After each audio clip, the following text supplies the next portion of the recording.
não a posição. Então, como eu disse, tem hora que ele vai quebrar essa engrenagem de rótulos humanos, rótulos culturais, para seguir propósito divino. E nós vamos dar uma olhada agora nesses 10. Quem são os 10 primogênitos que tanto a Bíblia fala e poucas pessoas conhecem? Na verdade, não é um nem dois, são 10 primogênitos que são completamente rejeitados por Deus. Tá ok? Vamos analisar 10 primogênitos que, mesmo sendo os primeiros, foram rejeitados e o significado espiritual de cada rejeição. Vamos dar uma olhadinha no primeiro e mais famoso de todos, que é, no caso, Caim. Caim, ele é o primogênito de Adão. Isso está registrado em Gênesis capítulo 4, versículo 1 ao 5. Por que Deus rejeita ele? Qual a motivação espiritual, qual a lição e qual a mensagem.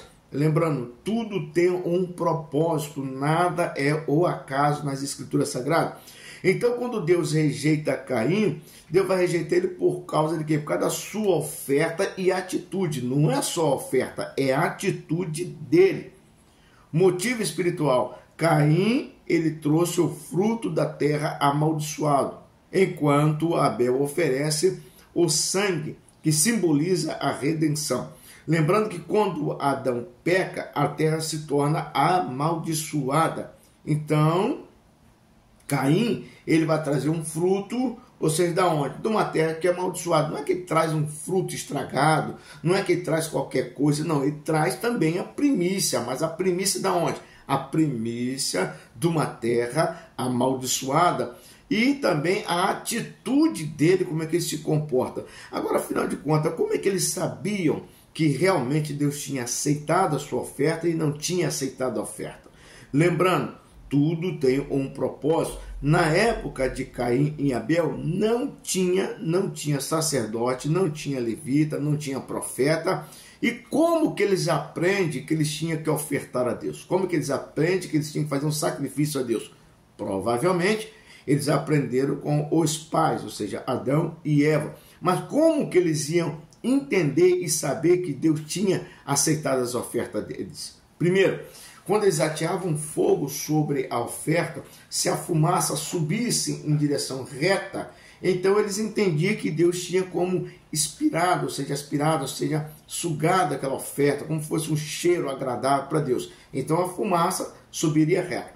Mas se de repente eles ateassem fogo e a fumaça ela se espalhasse, então eles entendiam que Deus tinha rejeitado aquela oferta. Fosse como se Deus tivesse assoprado sobre a fumaça, e a fumaça, em vez dela subir, ela se espalhava. Tá ok? Lição: Deus não aceita um culto de aparência, mas um culto de coração quebrantado. Lembrando que ele traz o fruto da terra, mas a atitude dele também é muito vergonhoso. Quando ele vai levar a oferta dele, você pode observar isso com mais tempo, dentro das Escrituras Sagradas, que ele vai querer impor alguma coisa sobre Deus. Ele vai dizer, se Deus não aceitar a minha oferta, eu mato o meu irmão. Ou seja, muitas das vezes a pessoa está trazendo uma oferta para a casa do Senhor, mas com atitudes erradas. Não basta nascer primeiro, é preciso nascer de novo. A primogenitura sem arrependimento é apenas religião sem presença. Então não adianta eu trazer uma religião se eu não tenho presença de Deus. Não adianta eu trazer uma oferta agradável para Deus se a minha atitude não vai corresponder com a minha oferta. Muitas vezes a oferta é boa, mas a atitude é vergonhosa. Nós chegamos agora ao segundo, que é até então Ismael. Ismael, ele é o primogênito de Abraão. Muitas pessoas não gostam de falar isso, acham que é Isaac. Isaac nunca foi o primeiro, Isaac é o segundo. O primeiro de Abraão é, no caso, Ismael, e não é Isaac. Tá ok? Por que Deus vai rejeitar? Por que ele é rejeitado? Ou seja, ele é rejeitado em favor de Isaac. Motivo espiritual: Ismael foi o fruto da carne, Isaac é o fruto da promessa. Lição: O que nasce, ou seja, da pressa humana, não herda o plano de Deus. Ou seja, tudo que nasce, ou seja, da pressa humana, não herda o plano de Deus. Nem tudo que vem primeiro vem de Deus. Guarde isso. Nem tudo que vai chegar primeiro quer dizer que está vindo de Deus. Deus prefere um filho tardio na fé do que um filho precoce na incredulidade. Lembrando que Deus vai fazer uma promessa para Abraão, que ele vai ter um filho juntamente com Sara, a sua esposa. Mas a pressa dele de querer ter essa bênção, ou seja, vai gerar um filho, sim, da primogenitura, mas da carne, mas não é um filho, ou seja, um fruto da promessa. Por isso que Deus prefere um filho tardio de fé do que um filho precoce na incredulidade. Muitas das vezes a pessoa tem a dificuldade de viver na fé. E o que é a fé? É o firme fundamento das coisas que não se vê, mas que se espera. A fé, ela vai gerar frutos que ainda não tem e vai passar para existir. Então isso aí é fé.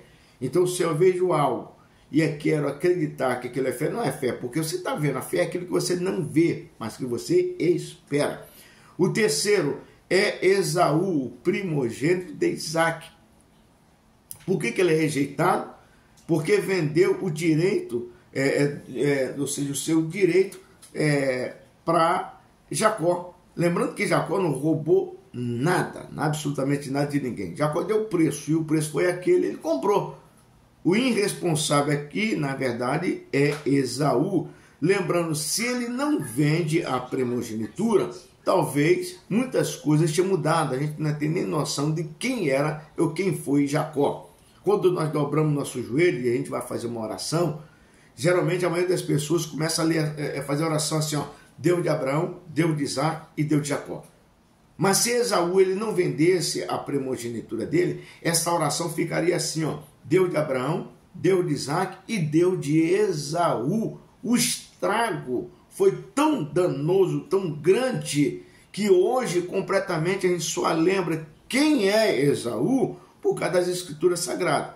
Mas quando ele vende a bênção da primogenitura, ele não tem noção do que ele tinha na mão e ele vai desprezar isso, ou seja, ele desprezou o valor espiritual por um momento, momentâneo.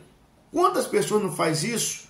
Por causa de 15 minutos, 10 minutos, se chegar a meia hora de prazer, em qualquer área que ele for, ele vai desprezar o valor espiritual por um momento que depois lá na frente isso vai trazer danos terríveis.